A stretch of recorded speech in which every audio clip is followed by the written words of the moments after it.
Good morning, Panthers. In this second video with our Panther graduates, I asked them, how has COVID-19 impacted their personal and professional lives? Now, it is safe to say that it has had an impact on all of our lives, but some more than others. And some of our graduates' experiences may be a little too close to home for you. It's not my intention to bring up these painful memories, but rather sharing stories of our experiences is one of the many methods of healing. And it is my hope that by hearing their experiences, you will feel more comfortable sharing your own stories with family, friends, therapists, and counselors.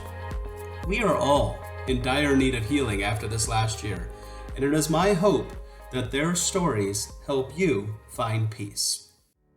Yeah, so, I think I've been fortunate to not have a personal experience with COVID. Me and my family and my significant other, we've been taking this very seriously and, wearing our masks, doing our part, only going out, for really the necessities. I would say from a work standpoint, we have had students who have lost a family member due to COVID, or we've had students who their whole family got COVID. And so that absolutely impacts school.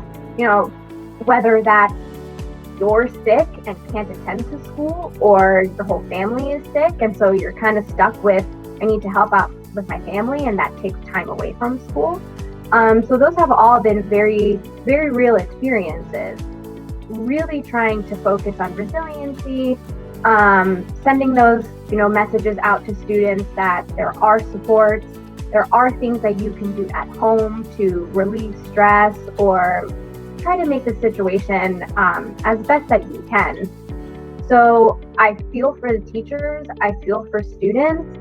It is tough, and at the same time, there are tools to use to move forward. I've actually been very fortunate where no one in my immediate family has been exposed to or had COVID-19.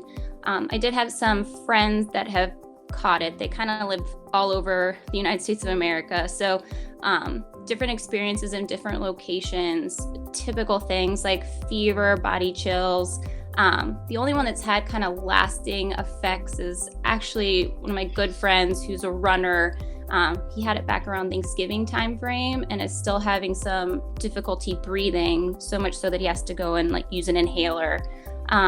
In work, we had a couple of people in our nursing staff that had it, and thankfully they quarantined at home for 2 weeks after they were diagnosed, but have had no long-standing effects from it. So that's kind of weird since my pharmacy's in a grocery store, so it feels like a normal place to be in even during a pandemic, but you never know who you're helping. You never know if someone's sick or not. If someone comes in for a coughing medication, I'm like, okay, do you have COVID or do you just have a cold? So that's what makes it scary. I mean, I do keep distance from everyone. It's definitely not like working at a hospital, but it's just weird not knowing who you're gonna be with. And since I live with my parents on breaks, it's definitely scary going home to them. So having the vaccine makes me feel a lot better about going to work and helping people. Very lucky. No one in my family or immediate family has dealt with COVID, so I'm very happy about that. As far as just my professional experience, I see patients come into the pharmacy, tell me their stories about, I had COVID, and how that was a very hard recovery process for them. Some people, very mild cases. And we offer the antibody test, very point of care test, just like a finger prick that tells them if they've been exposed, if maybe they've recovered from COVID and they want to see if they have antibodies. And that's where that conversation opens up with me and them, and they'll share a story or so about, I had it was awful. I did have to go to the hospital. I just love to hear their stories because I haven't personally, I'm thankful I didn't have COVID, and I did the antibody test myself, and it didn't show that I had any antibodies. So I beat COVID here with, I've got the vaccine, and I'm happy I didn't get it. But I am a surgeon, and I practice what is called elective surgery, meaning that the operations are scheduled out ahead of time. So because we were working hard to preserve supplies and personnel, we shut down elective surgery completely. With that, though, meant that people who needed surgery, for things like hernias and gallstones, for diseases of the colon or the small intestine, unfortunately, it meant that a lot of people had delayed care, that couldn't get in to get these operations because hospitals were getting filled up and sort of overstretched by patients suffering with COVID-19. Later in 2020, I did end up taking care of some patients who were quite ill from COVID-19, so I had that experience as well. And although it's not an ideal situation and people really suffered and in some cases passed away, it was sort of unique and inspiring to see that the hospital and staff, nurses, doctors, and other healthcare providers sort of giving everything we had to care as best we could for these people. And I will say that in December, I contracted COVID-19 myself. Thankfully, my course was quite mild. But what was really terrible is that I lost smell and taste for the good part of a week or so, and so I wouldn't wish that on anyone. But again, I'm very thankful that I had a mild course, that my family stayed healthy, and then I was able to quarantine and get better. And then shortly thereafter get the vaccine for added protection. I'm currently in my 4th year, so I'm on rotations right now where I get to spend 4 weeks in different fields of pharmacy. One of those rotations was at one of the Inova hospitals, and I spent most of it in the ICU. And while in the ICU, there were a ton of patients that had COVID in there, so that was really the only COVID-related experience I had. I was very fortunate that none of my friends or close friends and family had COVID. But I did get to see patients in the hospital and the ICU that were not doing too well because of COVID. But generally don't hear firsthand from the people who actually went to the hospital and they spent, a week to a month in the ICU.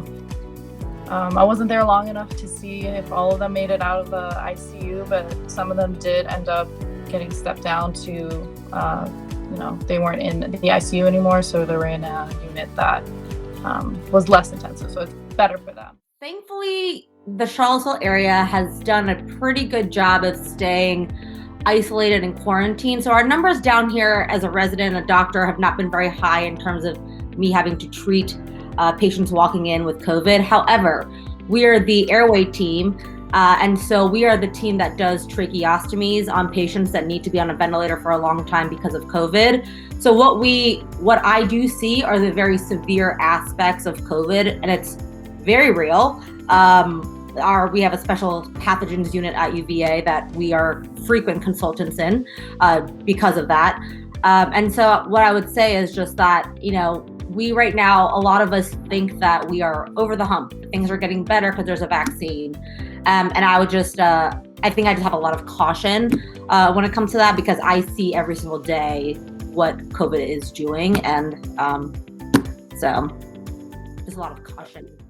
Go home, go to the hospital, wear the hospital scrubs, do my shift, change out of those scrubs into new hospital scrubs, go home, shoes outside, go directly to the shower, change into clothes, and sleep separately.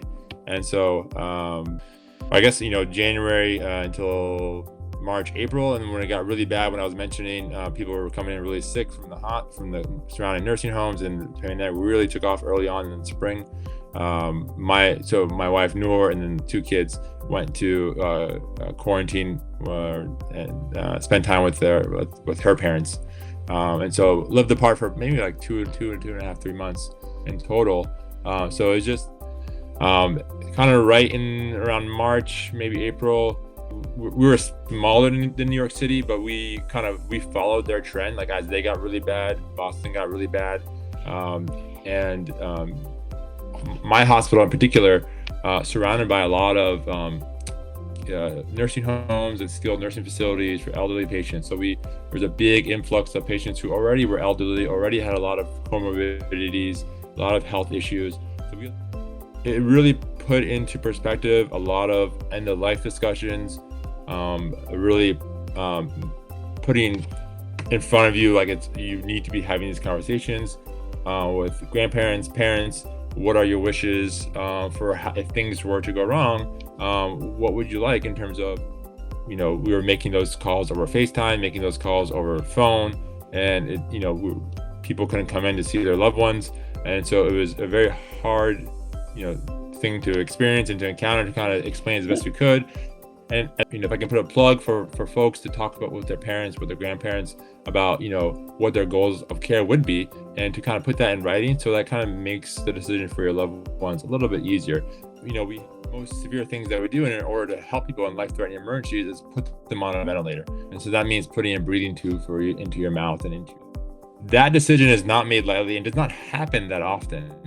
And there was a solid week stretch in the early of the pandemic where myself personally was putting somebody on a ventilator once per shift, and that is unheard of. And so you take that and then multiply by everybody wants to celebrate, be happy, and sort of get back to normal as best we can. And I think we're so close, but if we're not careful, we're gonna fall into that so close but yet so far away sort of cliche. And so I think right now getting as many people vaccinated is going to be a key to sort of getting things back to normal as much as possible.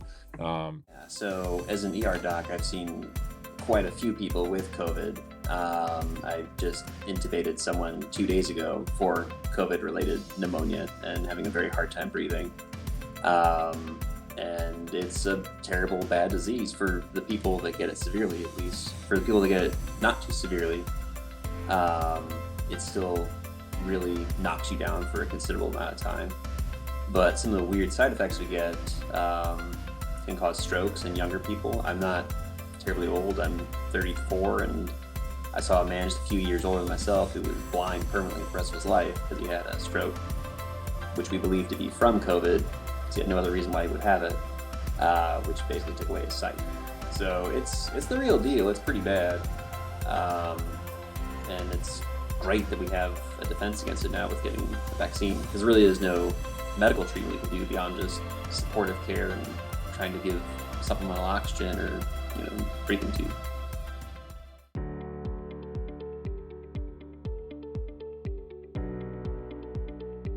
Bob, we're proud of you. Thanks. Not just your service to our country, which is just, in my opinion, one of the biggest things a person can do, but also this pandemic. You have been serving your community, our country, and it's amazing, and I really appreciate that. I need much really appreciate that. Yeah, it's not been the easiest. We've been wearing our protective gear pretty much all shift, all the time, which wears on you. But yeah, I'm happy to do it. It's what we signed up for. It's what we're here to do.